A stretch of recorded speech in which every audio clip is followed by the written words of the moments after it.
জল শেষ হয়ে গেছে মণি, একটু জল দেবে?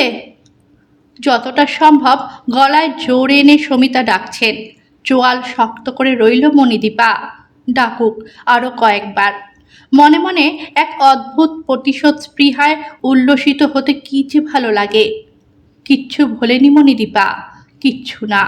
ভোলেনি সেদিনের সমিতাকে, যেদিন এই বাড়িতে এসেছিল সদ্য তরুণী মণিদীপা। যেমন প্রতিটি মেয়ে একদিন আসে বিয়ের পর নিজের বাড়ি ছেড়ে অন্য একটি পরিবারে, আর তারপর থেকে শুরু হয় জীবনের মোড় ঘোরানো মহাভারত। বিয়ের কিছুদিন পর পর মণিদীপার মায়ের জন্ডিস ধরা পড়েছিল। বাবা বরাবরই রুগ্ন মানুষ। কটা দিন বহরমপুরে মা বাবার কাছে গিয়ে থাকার পর্যন্ত অনুমতি দেননি সমিতা। কারণ ঠিক তখনই মণিদীপার ননদ সুতপা ৮ মাসের অন্তঃসত্ত্বা এ বাড়িতে এসে রয়েছে।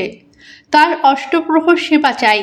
নতুন বউ থাকতে সেই সেবা পাবে নাই বা কেন? মা বাবার কাছে যাওয়ার চেয়ে তা অনেক গুরুত্বপূর্ণ। তাছাড়া বিয়ে হয়ে গিয়েছে, এখনো এত মা বাবা নিয়ে আদিক্ষেতা কিসের? রাহুলও কখনো এসব অন্যায়ের বিরুদ্ধে একটাও কথা বলেনি। কাপুরুষের মতো চুপ করে থেকেছে। নিজের অর্থনৈতিক নিরাপত্তার অভাবটা তখন আলপিনের মতো ঘুরত মণিদীপার।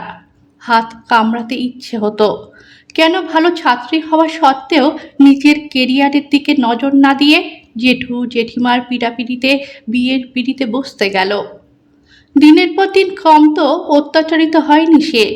খিদে পেট চুই চুই করত, তবু শ্বশুরমশাই যতক্ষণ না খাবেন ততক্ষণ তার খেতে বসার অনুমতি নেই। ভোর ৫টা বাজতে না বাজতে উঠে পড়তে হবে। বাড়ির বউয়ের আবার বেলা অবধি ঘুমোনো কিসের? একটু দেরিতে উঠলেই সমিতার চ্যাটাং চ্যাটাং কথা, মা বাবার শিক্ষা নিয়ে কটাক্ষ, বিদ্রূপ বান। এই যে মহারানী উঠলেন, তা প্রজাগণ একটু চা পাবে কি জাহাপনা? তখন বুঝিসনি তো চিরদিন কাহারও সমান নাহি যায়। বুঝিসনি একদিন তোরও শক্তি কমবে, তোর স্বামীও আজীবন বাঁচবেন না। তখন এক গ্লাস জলও চেয়ে চিনতেই খেতে হতে পারে। খিদে পাবে, খাবার পাবি না সামনে। কি দোষ ছিল মণিদীপার? অল্প বয়সে জীবনের জটিলতা বোঝেনি, এটাই তার দোষ? রায় যখন হলো, কি শরীরের অবস্থা মণিদীপার! একদিনও আয়া রাখতে দেননি সমিতা। ফ্ল্যাটে জায়গা নেই এই অছিলায়। আয়া বাড়ির বাথরুম ব্যবহার করবে, তাও মানবেন না তিনি। অসুস্থ শরীর নিয়ে কি কষ্ট করে রাইয়ের দেখাশোনা করতে হয়েছে মণিদীপাকে। বাচ্চা তো দুজনের, অথচ সব দায় মায়ের। এমনটাই ছিল সেই সময়ের অধিকাংশ পরিবারের গল্প। কিভাবে ভুলবে মণিদীপা সেই দিনগুলোর কথা? একই অছিলায় মণিদীপাও এখন আয়া রাখতে দেয় না। রাহুল গত ৪ বছর ভুবনেশ্বরে পোস্টেড। বছরে ২-৪ বার আসে। মণিদীপা বহুদিনের গোপন প্রচেষ্টায় এখন স্কুল টিচার। চাকরি করার দরকার নেই বলে হুঙ্কার দেওয়া সমিতার সামনে দিয়ে বেরিয়ে স্কুলে পড়াতে যায়। মাস গেলে হাতে মাইনে পায়। সংসারের সর্বময় কর্ত্রী এখন সে।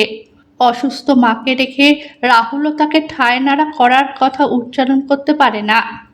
এখন জল খেতে গেলেও ৫ বার ৬ বার ৭ বার যতবার ইচ্ছে ডাকিয়েই যায় মণিদীপা। একটা প্রবাদ আছে না, ঘুটে পড়ে গোবর হাসে। গোবর এখন ঘুটে, আর হাসার অবস্থা নেই। সমিতার ক্ষমতা নেই বারবার উঠে জল খেতে আসার।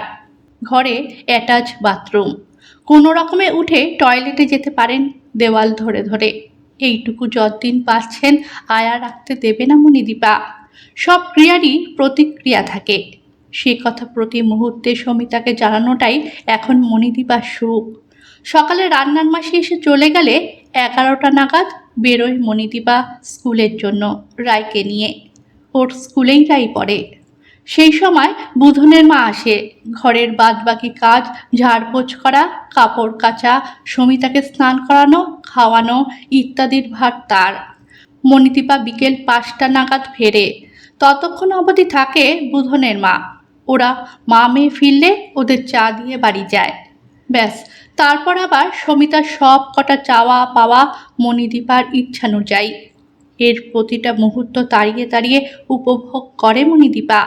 বহু বছরের জ্বালার উপশম হয়। বাসের পিছনের সিটটা আজ পেয়েছে মণিদীপা। সামনের সিটে রায় বসেছে, পাশে ওর ক্লাসমেট তৃষা। দূরত্ব খুব একটা কম নয়। বাসের ঝাঁকুনিতে চোখটা লেগে এসেছিল। হঠাৎই রায় আর তৃষার কথোপকথন কানে আসতেই তন্দ্রা ছুটে গেল মণিদীপার। মেয়েকে নিয়ে বাড়ি ঢুকেছে মণিদীপা। রায়, যাও ফ্রেশ হয়ে এসো আগে। চা দিও বুধনের মা। টোস্ট করেছো তো? দিও। মণিদীপা সমিতার ঘরে ঢুকল। ওষুধপত্র ঠিকঠাক খেয়েছেন? জল খাবেন? অদ্ভুতভাবে চেয়ে রইলেন সমিতা। মণিদীপাই কি, নাকি অন্য কেউ? তিনি কি ঠিক দেখছেন? গত কয়েক বছর ধরে ক্রমাগত এক বদলার ঘেরাটোপে বন্দি সমিতা কি আজ শুনতেও ভুল করেছেন? স্কুল থেকে ফিরে মণিদীপা কখনো তার ঘরে ঢোকে না, এমনটাই এতদিন ধরে তিনি দেখে অভ্যস্ত। আজ তবে কি এমন ঘটল? জল আনছি মা। অবাকের পর অবাক হচ্ছেন মণিদীপার শাশুড়ি। সমিতা তো আর জানেন না বাসের সামনের সিটে বসা রায়ের কথাগুলো তাকে কিভাবে বিপর্যস্ত করে দিয়েছে। কানে বিষ ঢালা সেই উচ্চারণ। তোর মা চোখ গরম করলে তুইও করবি, বুঝলি? বড়রা আসলে খুব দুষ্টু আর শয়তান হয়। আমি সব শিখে গেছি, জানিস তো। আমার ঠামি দুষ্টুমি করলেই আমার মা তো বকে। আমি সব চুপি চুপি দেখি। ঠাম্মি জল চাইলে মা দেয় না। ঠাম্মি কাঁদলেই চোখ গরম করে। তোর মা বেশি বকলে তুইও চোখ বড় বড় করে তাকাবি, ভয় দেখাবি। কেঁপে উঠেছিল মণিদীপা। মণিদীপা তখনই বুঝে গেছে যে অস্ত্র সে হাতে তুলে নিয়েছে তা অচিরেই তারই দিকে ধেয়ে আসতে চলেছে বুমেরাং হয়ে।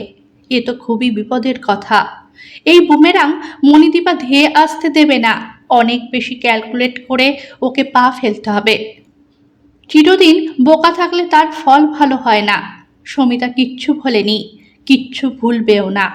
জীবনের অনেকগুলো বছর ও সুখ শান্তি নষ্ট করা শাস্তিযোগ্য অপরাধ, কিন্তু এই অপরাধের শাস্তি কোনো আদালত কখনো দেয় না। উল্টে অভিযোগকারীকেই সন্দেহ করে। গার্হস্থ্য হিংসার আসলেই কোনো বিচার হয় না, কারণ তার কোনো জোরালো প্রমাণ রাখা যায় না। কাউকে শারীরিকভাবে আঘাত করলে, মারধর করলে আর তার প্রমাণ থাকলে আদালত তাকে অত্যাচার বলে মানতে পারে। কিন্তু প্রতিদিনের এই মানসিক স্লো পয়জনগুলো মানুষকে একই রকমের আঘাত যে করে তা মণিদীপার চেয়ে ভালো কেউই জানে না। আদালতের কাছে সমিতারা কখনোই অপরাধী সাব্যস্ত হবেন না, কিন্তু তিনি অপরাধী আর অপরাধীদের পুরোপুরি ছেড়ে দেওয়া উচিত নয়।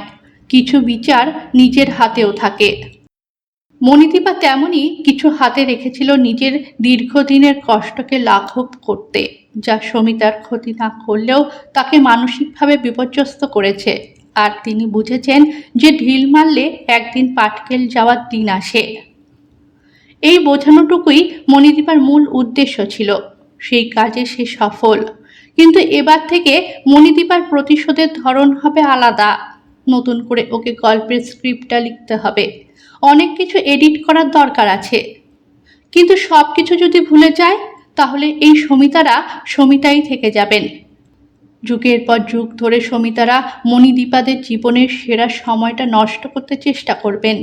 সংসারের লোভে, ভালোবাসার লোভে মণিদীপারা সহ্য করবে এই অত্যাচার।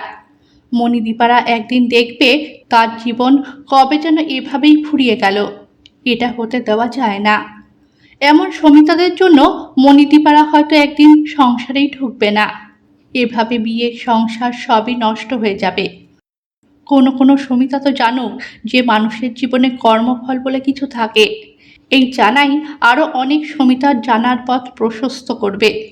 মণিদীপা বুঝেছে ওর ভুলটা কোথায় হয়েছে।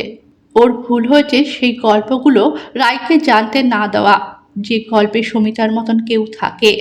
ছোটবেলায় ঠাকুমার ঝুলিতে দুষ্টু ডাইনি আর অত্যাচারিতা রাজকন্যার গল্প পড়েছে মণিদীপা।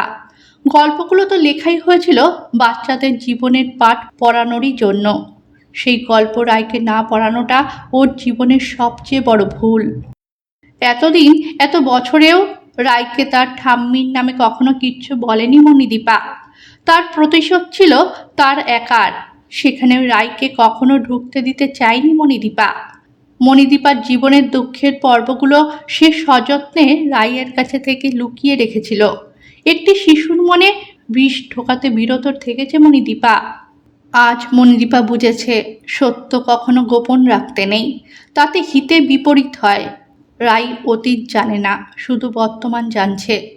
ও ঠাম্মার অন্যায়গুলো জানছে না, শুধু মায়ের আচরণ দেখছে। ও দেখছে চাঁদের এক পিঠ, অন্য পিঠটা আছে তার চোখের আড়ালে। এই আড়াল আর রাখবে না মণিদীপা।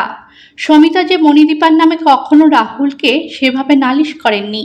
এ থেকেই বোঝা যায় যে সমিতা নিজের অপরাধ সম্পর্কে অবহিত। সেটাও রায়কে বুঝতে হবে। রাই বড় হচ্ছে, বড় হয়েই গেছে অনেকটা, তাই সে সত্যিটা জানবে এবার। গোপনীয়তা সব সময়ই বিপজ্জনক। যা সত্যি তা প্রকাশ করা দরকার।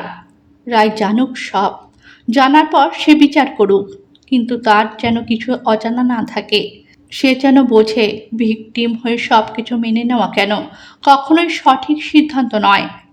কিন্তু তা এক্ষুনি নয়।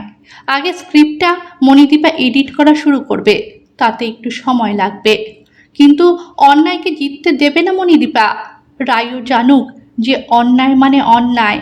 অন্যায় করলে যে সাজা পাওয়া জরুরি তা মণিদীপা সকলকেই বুঝিয়ে ছাড়বে। নতুন স্ক্রিপ্টের প্রথম সিন আজ। ট্রেতে করে কাচের গ্লাসে জল নিয়ে সমিতার ঘরে ঢুকলো মণিদীপা। গল্পটা ভালো লেগে থাকলে চ্যানেলটাকে সাবস্ক্রাইব করবেন।